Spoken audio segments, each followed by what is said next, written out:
Hello everyone, start करते हैं आज के वीडियो को। और आज की वीडियो में हम मुख्यतः बात करने वाले हैं बिहार के चुनावों के बारे में।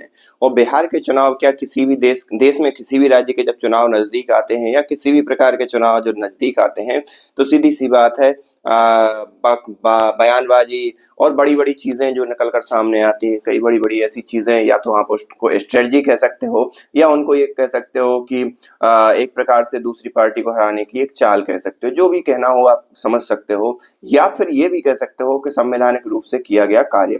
इन तीनों ही व्याख्याओं में आप उनको रख सकते हो। ये सब मैं इसलिए बता रहा हूँ क्योंकि अभी बिहार के अंदर जो चुनाव होने वाले हैं उससे पहले ही गवर्नमेंट ने क्या किया है कि 2003 की जो लिस्ट है, मतदाता सूची है, उसको अपडेट करने का निर्णय लिया है। और डोर टू डोर जाके जो गवर्नमेंट के अधिकारी हैं वो जाके पूछ रहे हैं कि भाई आपका वोटर आईडी कार्ड कहाँ है, आपका आईडी कार्ड बना या नहीं बना, और आप कहाँ, कौन आपके पिताजी हैं। एक प्रकार से सीधी सी बात है, उनका वेरिफिकेशन किया जा रहा है।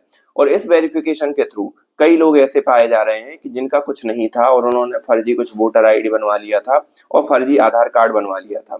और इसको हम अगर इस हिसाब से लिंक करके देखें कि जब यहाँ पर पहलगाम अटैक हुआ था, उसी के समकक्ष जो गृह मंत्रालय है उसने सारे राज्यों को ये चेतावनी दे दी थी कि जितने भी मतलब भारत के नागरिक नहीं हैं, जितने भी शरणार्थी हैं या घुसपैठिए, जो भी आप कहना चाहो कह सकते हो, या दोनों को आप जल्द से जल्द बाहर निकालें, अदरवाइज फिर क्या होगा, उन पर सजा का प्रावधान होगा।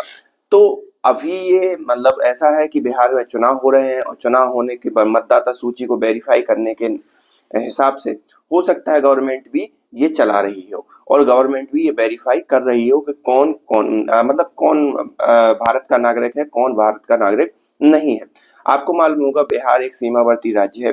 पश्चिम बंगाल से भी उसका कहीं ना कहीं, पश्चिम बंगाल झारखंड वहां से कनेक्टेड है, तो वहां पर आना जाना लोगों का बड़ा ही फ्रिक्वेंट हो जाता है। तो ये चीज करना गवर्नमेंट के लिए नो डाउट फायदेमंद रहेगा। लेकिन अभी आपको गौर करने वाली बात ये होगी कि एनडीए की गवर्नमेंट है, उसी पार्टी की गवर्नमेंट है जो कि भारत की सत्ता में अभी आधीन है। मतलब भारतीय जनता पार्टी और जेडीयू की पार्टी अभी बिहार में शासन कर रही है।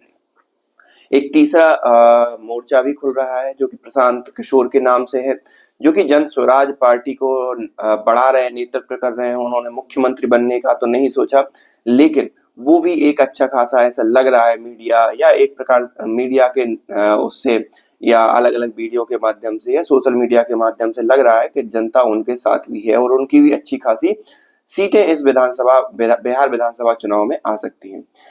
तो पॉइंट ये है कि जो विपक्ष है वो ये कह रहा है, वो आरोप लगा रहा है एनडीए गवर्नमेंट पर, ये जनस्वराज वाले नहीं लगा रहे हैं, एनडीए गवर्नमेंट पर ये आरोप लगा रहा है कि ये वोटों को क्या कर रहे हैं, वो कर रहे हैं, कंटेन कर रहे हैं। मतलब 25% के लगभग वोटर जो है वो वोट नहीं दे पाएंगे। अब 25% के लगभग वोट कौन नहीं दे पाएंगे? जो कि इंडी गठबंधन का कोर वोटर होगा। इंडी गठबंधन मतलब जो लालू यादव जी की पार्टी और कांग्रेस दोनों मिलकर वहां पर चुनाव लड़ेंगी। तो वो सारी चीजें, कई लोगों का ये कहना है कि अघोषित एनआरसी इन्होंने स्टार्ट कर दी है और एनआरसी ये लागू कर रहे हैं। तो ये अलग अलग आरोप लगाए जा रहे हैं। और एक और कहना ये है कि 25 से 30 दिनों में आप 8 करोड़ लोगों का कैसे वेरीफाई कर लोगे कि वो भारत के नागरिक हैं कि नहीं। तो ये सारी चीजें एक प्रकार से चल रही हैं।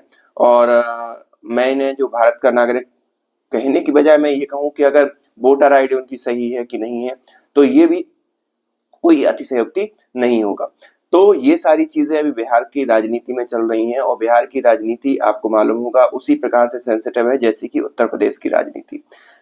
अब ये वोटों का मुद्दा बिहार की राजनीति पे कितना अफेक्ट करता है और इस मुद्दे को लेकर किस पार्टी को कितना फायदा होता है, ये तो आगे आने वाला समय ही बताएगा। लेकिन अभी हाल ही में वेरीफाई कर रही है गवर्नमेंट, और मुझे लगता है ये अलग अलग राज्यों में भी इसी प्रकार की जो वेरिफिकेशन है वो चलाएगी, स्पेशली जहां भारतीय जनता पार्टी की सरकार है। साउथ में भी अभी प्रयास कर ही रही है, अगर वहां पर भी आ जाती है तो वहां पर भी ये ड्राइव चलेगा। आप इस बारे में क्या सोचते हैं? आप हमें कमेंट करके बताइए। मिलते हैं नेक्स्ट वीडियो में, तब तक के लिए थैंक यू।